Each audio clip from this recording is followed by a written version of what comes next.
So today we're going to look a bit at how the Greeks dealt with their alcohol.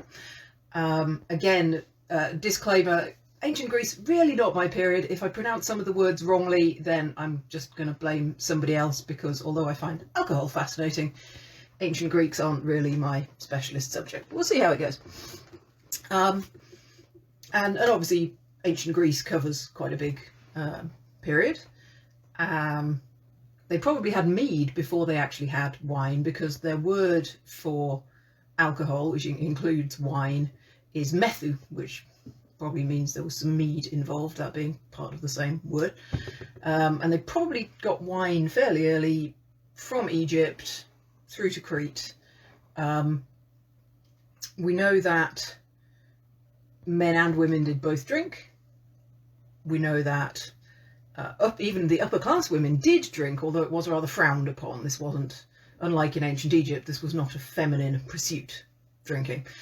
Several male writers say that this is not so much because women can't drink as because they will drink their wine undiluted, and then all sorts of terrible things could happen after that. And we'll come to that later, that there's this balance, that holding your drink is very important because it's all part of being civilised. Of course, the one thing you're not going to do is be drinking beer. Beer is absolutely beyond the pale. It is seen as the drink of the Thracians and the Phrygians and other people that we don't associate with. And if you will excuse the crudity for a moment, the first reference to beer is not entirely complimentary, in as much as it's saying it is a simile of a prostitute who is bent over and working hard is like someone sucking beer barley through a straw. I'll let you work that one through for yourself. Because of course the beer still does have a lot of bits in, so you still need to drink it through a straw. They have these clay tubes, bone tubes, metal tubes. Some of the tubes even have little jointed sections in, which are literally translates as the knees of the straws. So some straws come with knees. The standard belief, though, is that beer makes people effeminate. Beer is not a man's drink.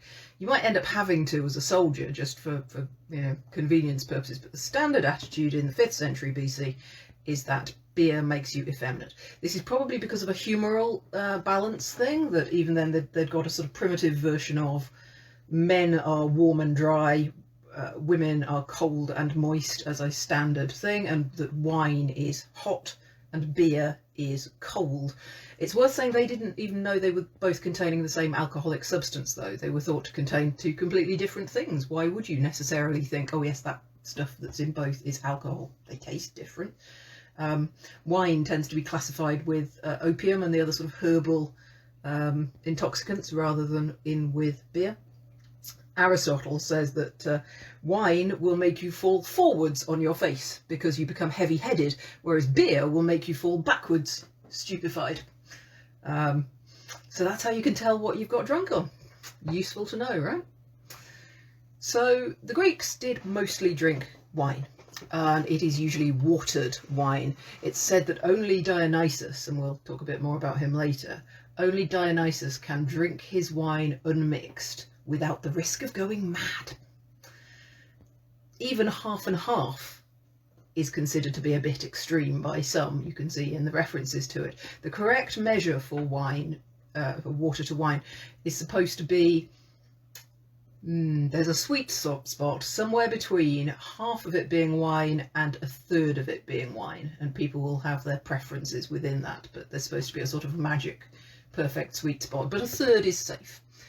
You can always go with that. And of course the wine is relatively strong. They make it with dried grapes that have a high sugar content, so it ends up being a very sweet, sticky wine, maybe 15% strength, and you'd have to sieve it because it would still have little bits of raisin and vine in it.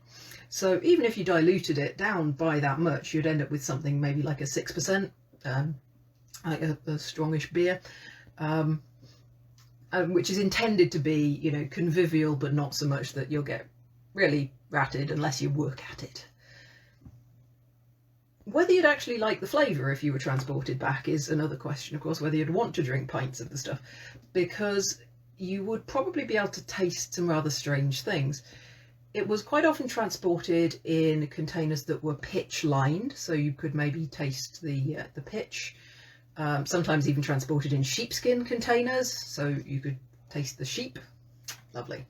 And some things were added in the process of manufacture that they thought were good things. It might have seawater added to it, so it might be slightly salty, or it might have herbs or perfume in it.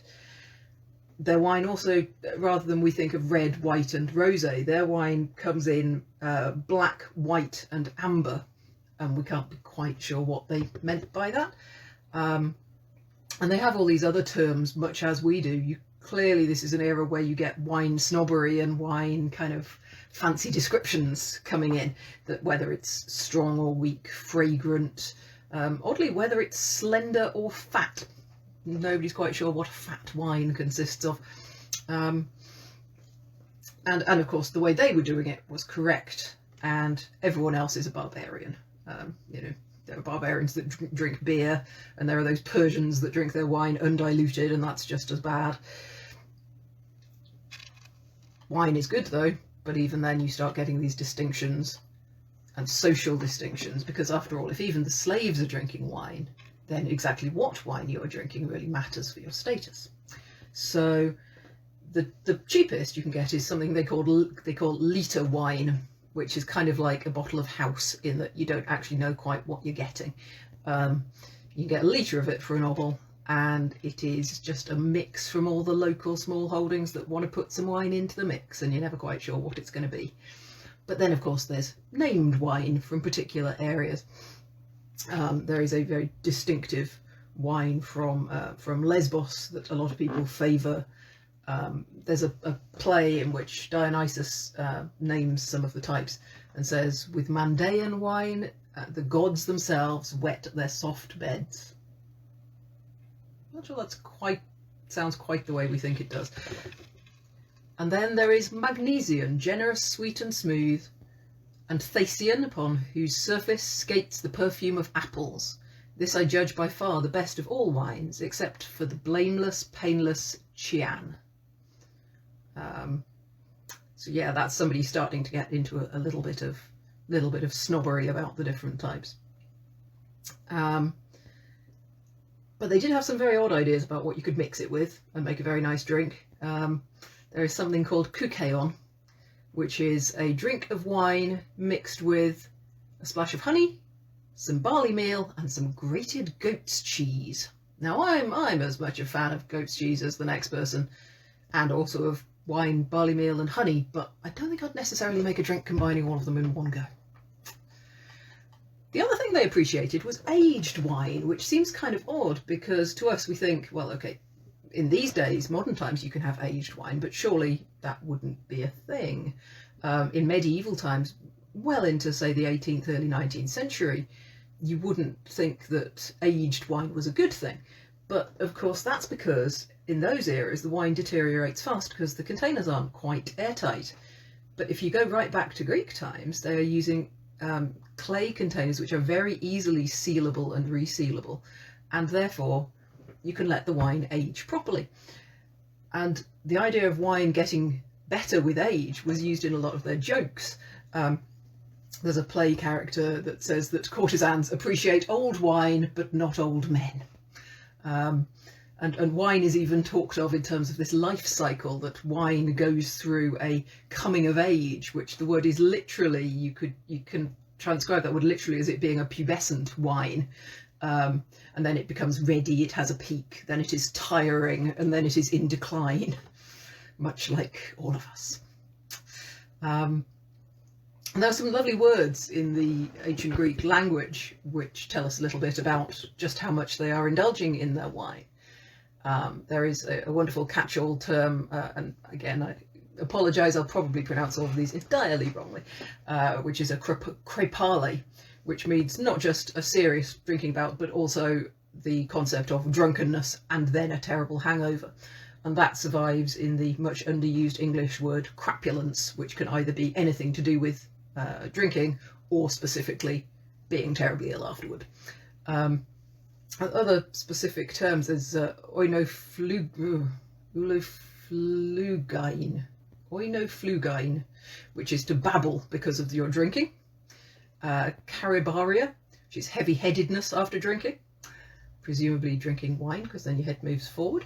Apocrepalismos, which is to sleep off a hangover.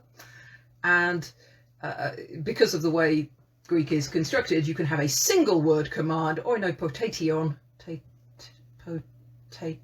yes, which is wine must be drunk, as a single word command. Yeah, that word variance on crapulence and crapule, and crapula is a Latin word, and crapula apparently is a Finnish one. So yes, it's good that it's survived as a drunken word. It's almost surprising because you'd think that the word crap would have kind of elbowed it out from being a drinking related term, but it's just hanging on in there. And what's that from, Jim? So wine might indeed, or beer might indeed be feminising. So, the god of wine, of course, is, for the Greeks, Dionysus. And he's been around since long before the sort of classical Greece that we think of, which is sort of 5th century BC. Dionysus had already been around for at least 700, 800 years at that point. And he has many different origin stories, as is often the way. There are stories that he is just the man who discovered how to make wine, and for that he gets deified. Very often he's thought to be the child of Zeus and Demeter, so between the rains, the storms and the earth. But things get very complicated in different versions of this. So for instance, in one version, Dionysus comes about because Zeus sends Semele a pomegranate seed, or possibly goes to her in person and the pomegranate seed's a metaphor. With Zeus you never can really tell, but she says, I really want to see you in your true divine form. So he turns up in a flash of lightning and burns her to death, because that's what happens when you see gods in their true divine form. She was pregnant by this point, due to said visit and or pomegranate seed. And the child, of course, is immortal, so it survives being burnt up. And he takes it out to the ashes of his mother and puts him inside his own thigh to gestate. So that's one possibility. The Greek gods are full of that kind of malarkey. Either way, it seems like the idea of this god of wine sort of starts further into Asia and moves sort of through Turkey and on into Greece. And he's still around in the classical era, which is of course this sort of golden age of law and philosophy and rational debate and things like that. But at the same time, of course, he is very much the god of drinking. And that goes to drunkenness, and that goes to all sorts of stuff. So one of the features of Dionysus is he has this cult, and I've completely forgotten how to pronounce that word now. Maenads. Maenads? Olga, help. Bet you know. M-A-E. What's that in Greek? Anyway, those guys. No. I want to be able to say it right when this gets edited down onto YouTube form, ideally. Meanwhile, I will answer. Naomi, no, I haven't read anything about cider anywhere other than kind of England and France and the very western fringe, unfortunately, which is odd because you've got the apples. I guess it was just a form of fruit drink rather than something they specifically sent out. So Maenads, well, they yes I know, I'll just stick it in my thigh. What could possibly go wrong? So the Dionysus inspires, allegedly, this cult of Maenads, who are supposed to be women who worship Dionysus by going up onto the mountain away from civilization and getting very, very drunk. And as part of that, what they do is they dance and they rip animals to pieces, humans to pieces if they happen to get too close. There's no sex involved because it's an all-female thing and they don't roll that way, but it's very much about a sort of animalistic joy rather than a human happiness, which is what the Greeks were promoting instead. It's unclear whether anyone actually did this, whether anyone actually, you know, snuck out at night and went off for a good booze up with their fellow women where there weren't any men there to tell them what to do, or whether it's just a fantasy amongst the men of one sort or another about there being a well, any uncontrolled women out there at all, given that the real ones in this era of ancient Greece were very much under the thumb. But that was an idea they came up with. Another thing Dionysus does is that he really doesn't like teetotalers and might even kill them. When one king tried to outlaw the Maenads, Dionysus just then inspires the Maenads to rip the king apart. One of the women doing this is the king's own mother. It's probably why the king's trying to outlaw it, and possibly the mother actually just inspires them all to go and beat him up. But you can see how that story could have had an origin, can't you? So yeah, it's an odd mix that the Greeks have about this, that drunkenness is a dangerous thing and drunkenness will turn you into a wild beast, and you should definitely not let your womenfolk do it, and really you shouldn't do it at all. But you should never legislate against it, because that way, you know, you're getting on the wrong side of a god. And because of that, you end up with this sort of more civilised, codified idea about drinking, that done in moderation, drinking can be a civilising activity rather than taking you right into the realm of Dionysus, but you're still not making you angry by not drinking at all. Plato says that drinking alcohol is like going to the gym. The first time you do it, it'll make you feel really bad, but practice will make you better at it. It's brilliant. And showing self-control while you've had a few is the mark of a man.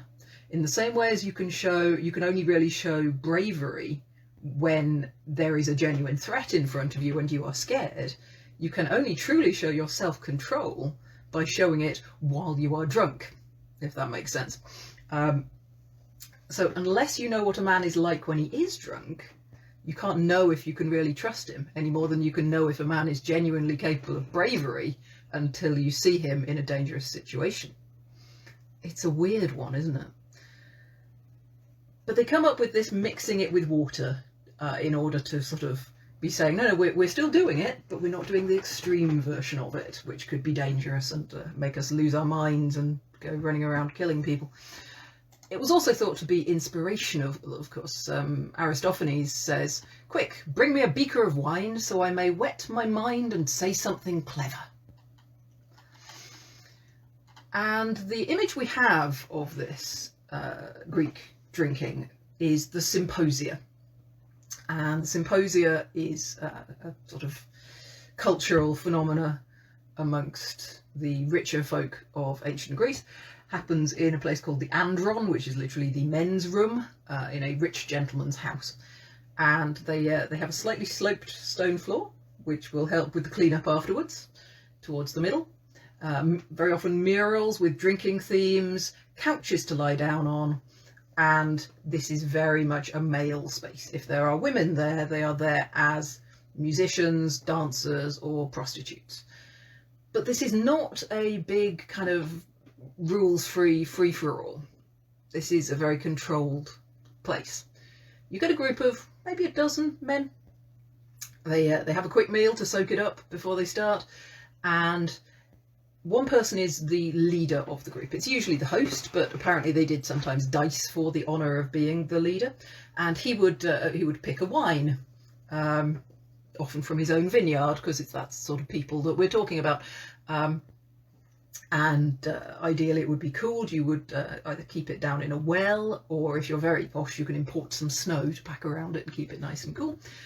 And there is a lot of protocol, because there are a lot of different shaped jugs and vases and bowls, and they all have different names, and you can actually see a whole set of them different ones right there.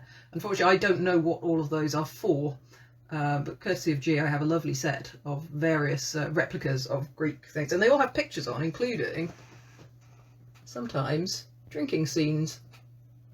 Like those ladies there are in disarray, possibly because they've had something to drink.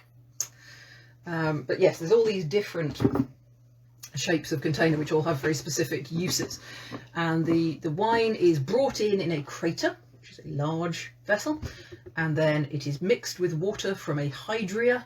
You can see where the words come from there, and then put it into your cups. A libation is poured on the floor for various of the gods. So for instance, it might be one for the gods, one for fallen heroes, and one just for Zeus. Got to keep Zeus on side after all. And then the man in charge kind of dictates the pace of your drinking. Everyone has to finish their first before anybody is allowed a refill. And you didn't pick the pace of that. They did. So you can imagine, oh, hurry up, the rest of us want another one. But you're not intended to get sloshed. Ulabos says it is best to only prepare 3 craters ready to go. You drink the first for health, so you drink that first. The second is for love and pleasure. The third is for sleep. And when they have drunk it, the wise wander home. And he continues on what happens if you keep going after your 3rd crater of wine. The 4th is no longer ours, but belongs to arrogance. And that's worse than it sounds, because it's not really arrogance, it's hubris, which is actually a civic offence and includes things like adultery. It's that a kind of, overbearing arrogance that means you're the only one that matters. Then the 5th leads to shouting, the 6th to a drunken revel, the 7th to black eyes, the 8th to a summons. I thought the 6th might have that on it as well, but the 9th to sadness, bile, melancholy, the 10th for madness in which people throw things. So, ideally, you stop after 3 and go to sleep. After that, I guess I'd stop after the 6th for a drunken revel. The crater is going to have to depend on the size of your people visiting, but it's somewhere in this kind of region. But obviously you're getting a cup from that. The symposiarch, the person in charge, also gets to pick a topic for conversation, and it would be some sort of abstract concept like love or pride, and each guest is supposed to pontificate at length on this subject, passing anti-clockwise around the table, not table, around the room, with the other people and all making your viewpoint on that. It would seem to us to be very, very formal, I think, although there would also be musical interludes, and sometimes the discussions were on less serious points, but the way in which the format worked always stayed the same. This was also seen as a very good way to introduce a young man to adult male society, that this is what men do. This is how a man should act. And just when you think it's all terribly serious, you get introduced to the game Kottabos. Kottabos is your drinking bowl. It's not a glass as we have it, it's quite a flat bowl like that. And when you've only got a few dregs left, a few drops left in it, Kottabos is about trying to flick those dregs like that at a target. And depending on what the symposiarch wanted you to do, that target might be a slave. It might be a bowl in a pool of water which you would be trying to tip or fill, or it might be a special bronze target which would make a bit of a noise as your drops of wine hit it. But yes, there is a game which is apparently quite fun if you can get the right sort of shape of a drinking vessel. It's actually quite fun apparently. If you look on YouTube, there is a good reconstruction of a bunch of museum staff having a go at playing Kottabos. So yeah, it looks like fun. When we can have get-togethers again, let's all play Kottabos. You can have grape juice in if you prefer. So when we think of Greek drinking, we think of that kind of environment. But of course, most people don't get the option to take part in that, either because they're not rich enough or because they're women, or both. And for those people, there is an equivalent of a tavern. It's a kapelion, and it's often neglected because scholars tend to focus on the symposium because it's got all the beautiful artwork and so on. But they did have taverns, and they seem to primarily sell wine, vinegar and torches for travellers to light their way, although when we say vinegar at this point it might just be good quality wine and bad quality wine. It seems initially it was sort of wholesalers of wine who were willing to sell a small amount on site, and then enough people went to them that increasingly they were just setting up a shop in effect. We know there's quite a few of these. They turn up in places like curse tablets of all things, which is where you scratch your curse on a piece of lead, and you fold it up and you make a sacrifice to the gods, or a specific god, and you hope that your curse will come true. There is one that is from presumably either a tavern keeper who's a rival to some others, or possibly he's a poor alcoholic who writes on this lead sheet, "I bind Callias the taverner and his wife Thraeta, and the tavern of the bald man, and Anthemion's tavern, and Philo the taverner. Of all these I bind their soul, their trade, their hands and feet, their taverns, and also the taverner Agathon. I bind Mania, the bar girl at the spring, and the tavern of Aristander." All those taverns. What, none of them? Bar girl at the spring is an interesting one though, isn't it? That you would have people selling wine not just in official taverns, but also on the street, near the spring. If you don't just want to drink your water, you buy some wine while you're at the spring and have a dilute mix while you're there. Makes sense. These taverns do seem to have been held in quite low esteem. There are stories of them selling vinegary wine and selling short measure. However, the kind of people who are doing the writing are the kind of people who are going to symposia, so they are going to be saying things like that about the alternative way of getting it. The clients, again, are generally portrayed as being not terribly respectable, although it's clear there is some variety in that. One has recently been dug up, which actually has the dregs in the containers of what appears to be quite a wide variety of good wine. So quite what you'd get if you did go and visit, more like a bar girl at the spring, a slave, or someone walking the marketplace with one. Hard to say, but they do seem to be a bit to be local, frequent, properly integrated into the society around them.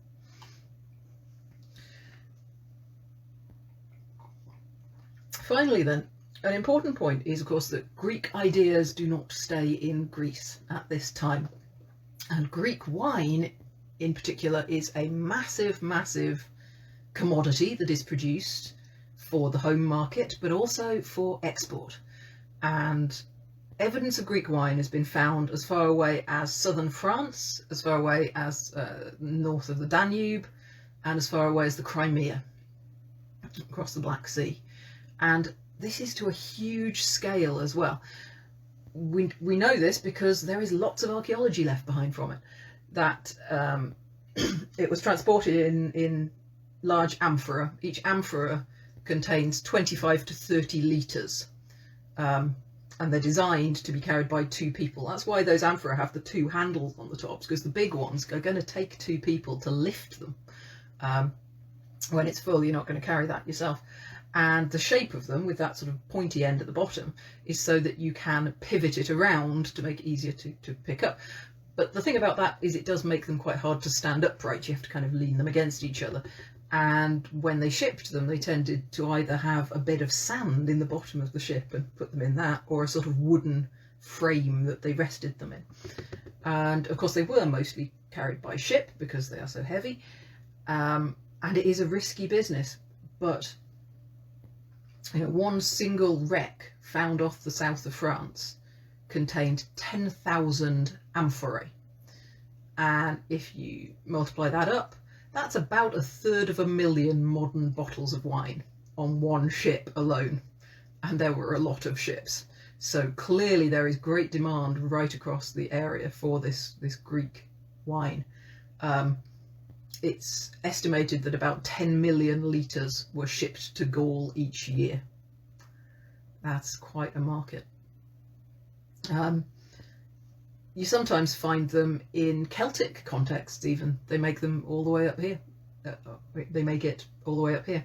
There's a Celtic burial in central France, which contains a young noblewoman in her remains of her chariot frame, the wheels taken off and put down to one side, many precious items, including a complete set of this style of Greek drinking vessels, including a huge crater.